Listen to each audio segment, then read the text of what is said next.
Global headlines were made recently when 43 monkeys escaped in South Carolina. But the company that housed the monkeys, Alpha Genesis, has kept its silence. You would too after a whistleblower just gave PETA evidence of incompetence and mismanagement that exposes the cruelty in the U.S. monkey biz. The 5 things you need to know about the company Alpha Genesis on the PETA Podcast with Emil Guillermo.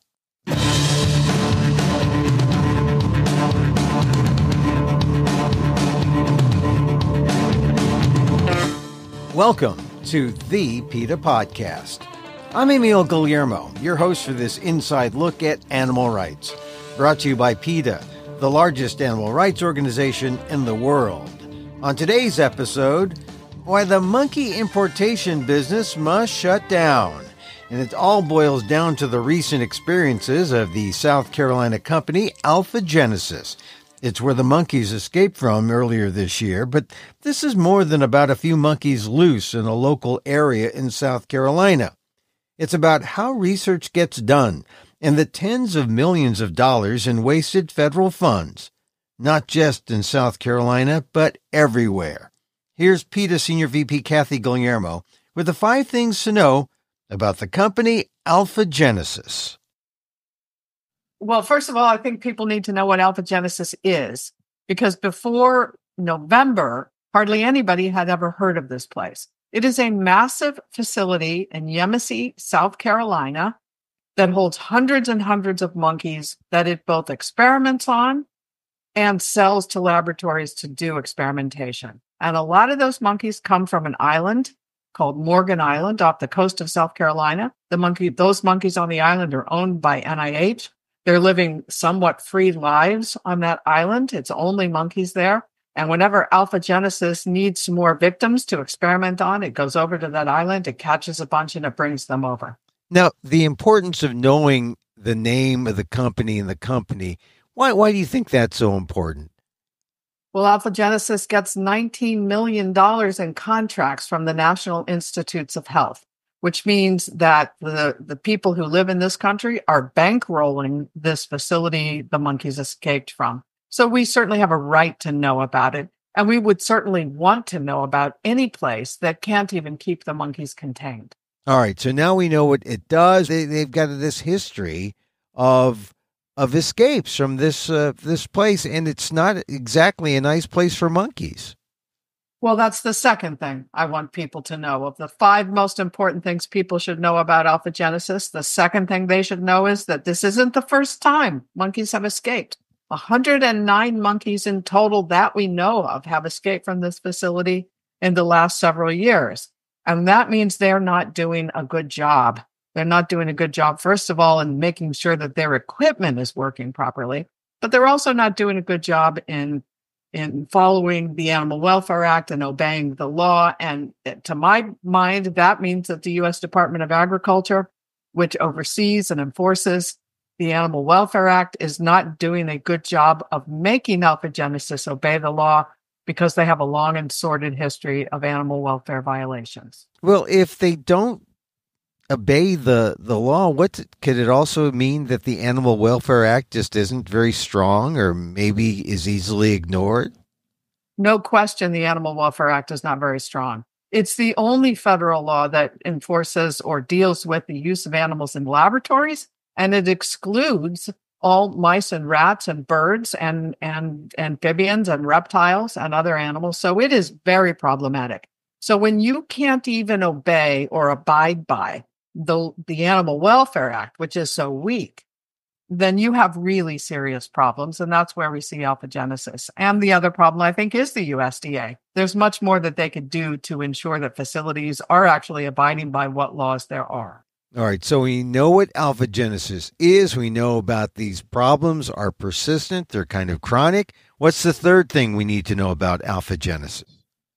Just yesterday, PETA filed a complaint with the U.S. Department of Agriculture and with the National Institutes of Health with hundreds and hundreds of documents provided to us by a whistleblower who has inside knowledge of Alpha Genesis.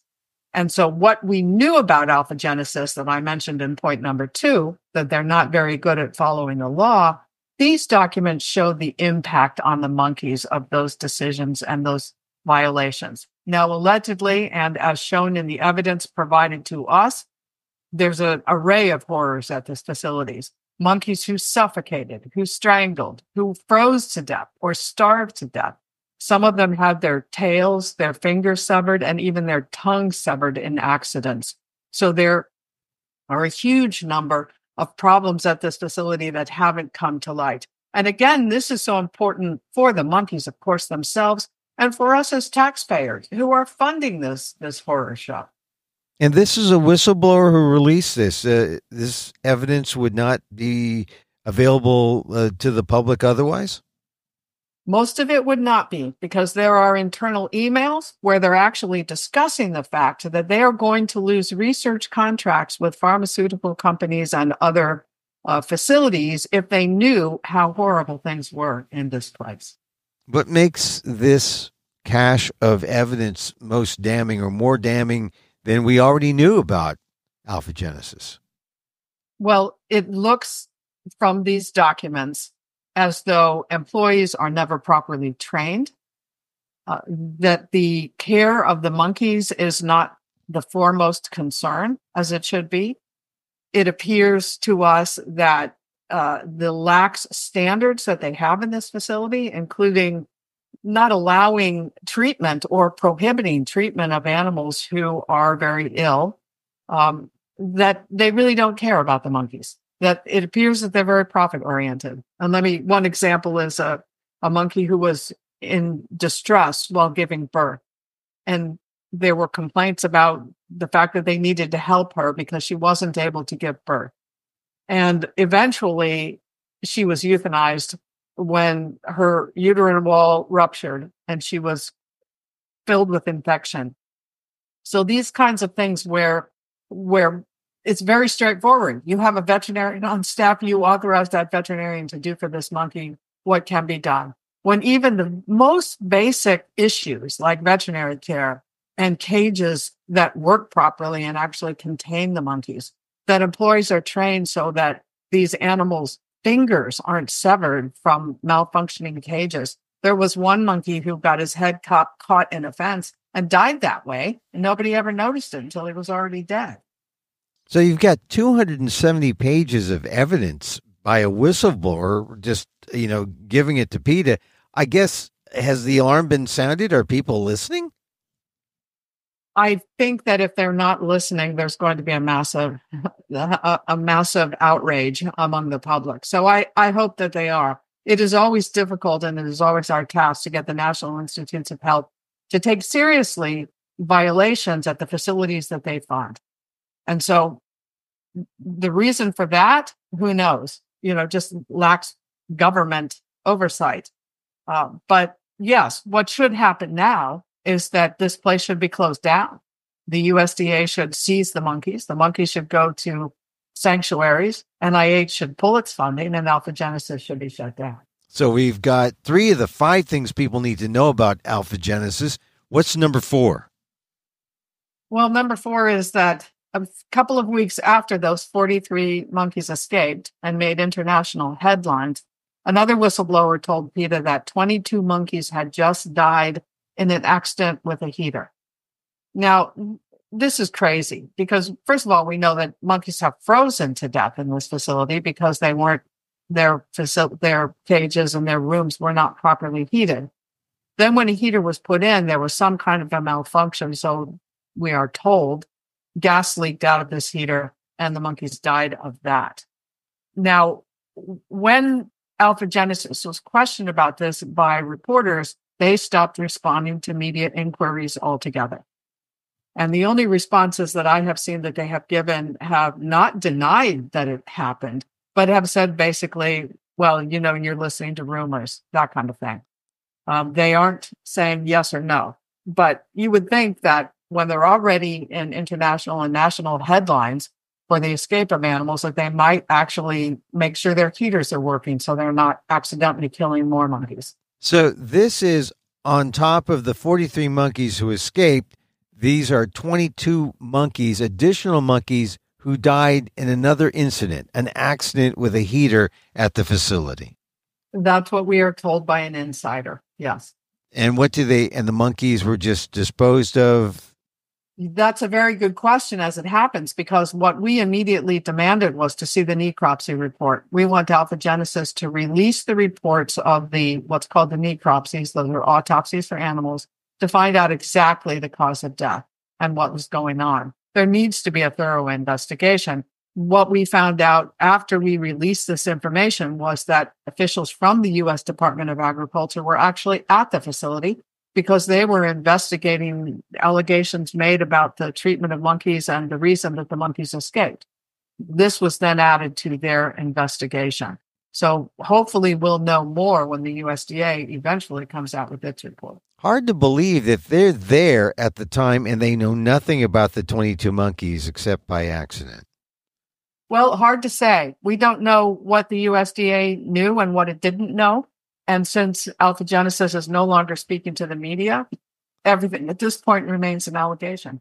And now you have two whistleblowers. The whistleblower who just told you about the 22 monkeys who died. And then you have the whistleblower who just recently released 270 pages of evidence saying, yes, it's this bad. Yes, it's this bad.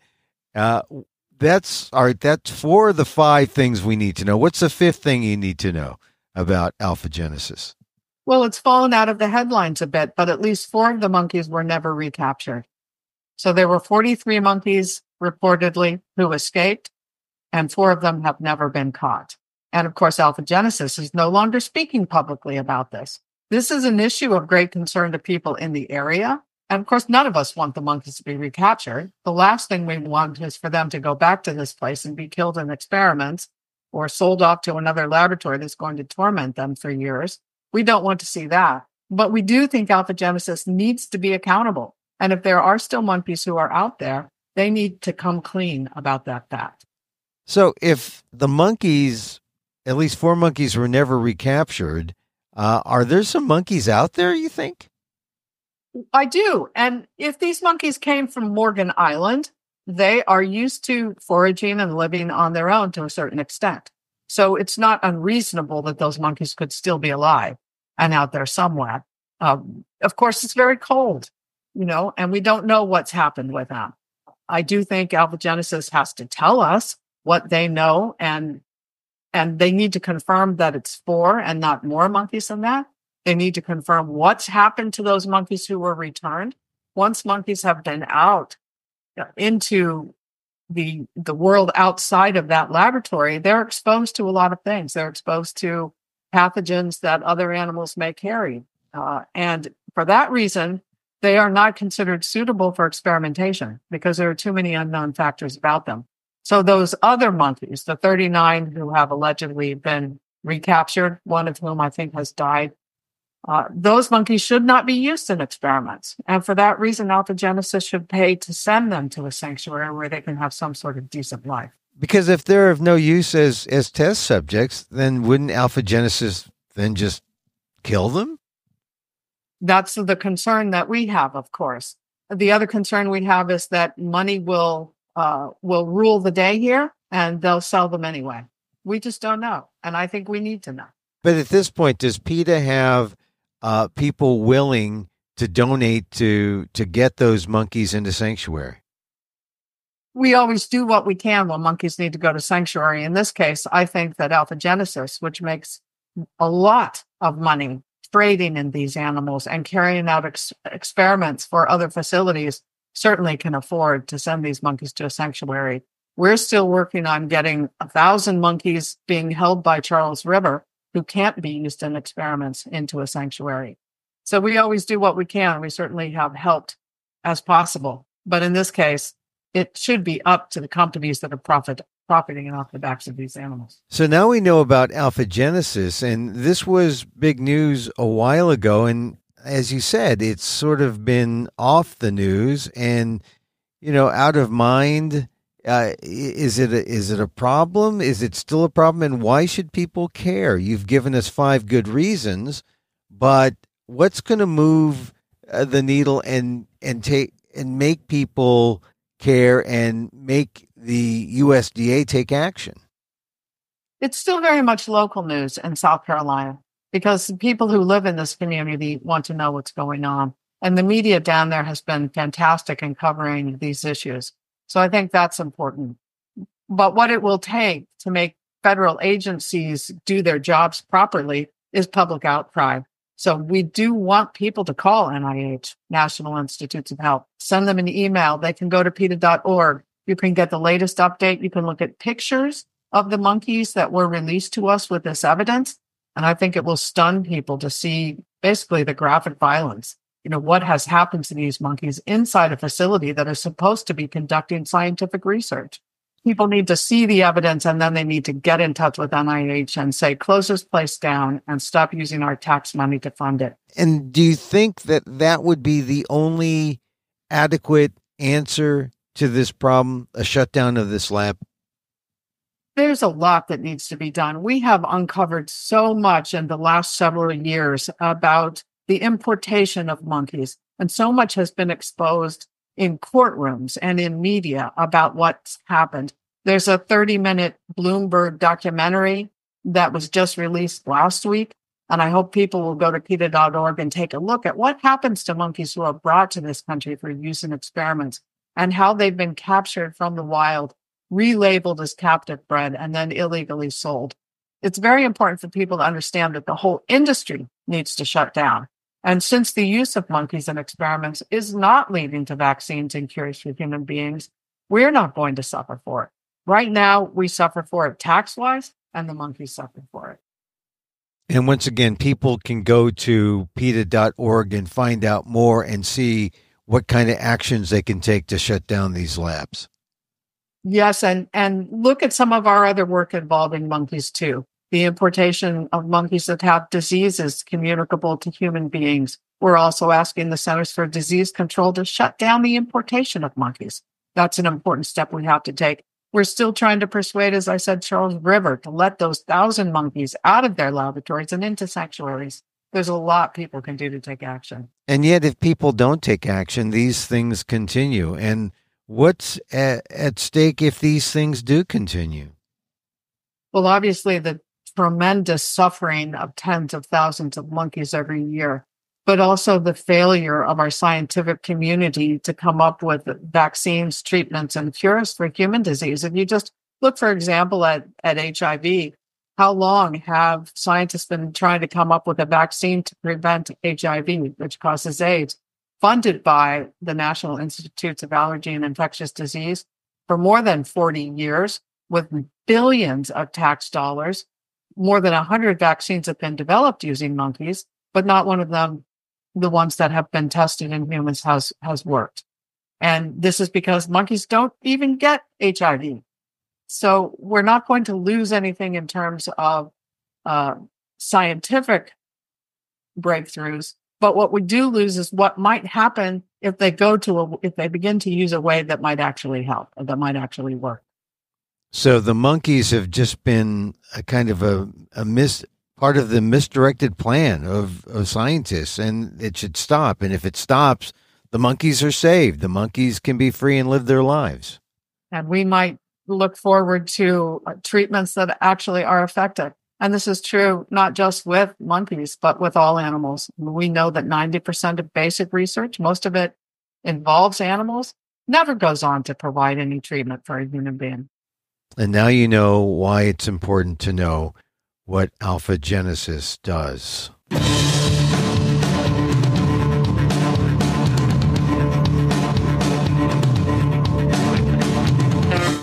Kathy Guillermo, PETA Senior VP, on alpha genesis, the beleaguered monkey importer and supplier to experimenters. Stop the carelessness at alpha genesis. Go to PETA.org and take action. And that's our show for today. Thank you for listening. Don't forget to send a link of this show to your friends. Tell them you like the PETA Podcast. You can contact us at PETA.org. You can find me on X, a.k.a. Twitter, at Emil Amok. That's EMILAMOK. Or see my vlog at amok.com. Or see my work at patreon.com/Emil Amok. Or at substack.com/@Emil Amok. And see this podcast on YouTube at Emil Amok 1.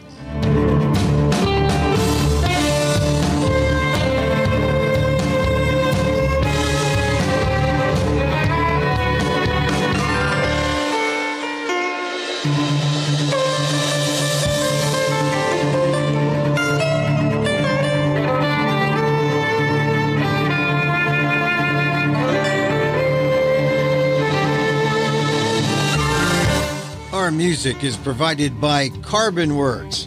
Check them out on YouTube. Once again, thank you for listening. Check out all our episodes on your favorite podcast app or on Apple Podcasts, where you can subscribe to as well as rate and review the show. It helps get the word out about the issues you care about. And join us again next time for more insight into animal rights and the fight for a cruelty-free world on the PETA Podcast. I'm Emil Guillermo.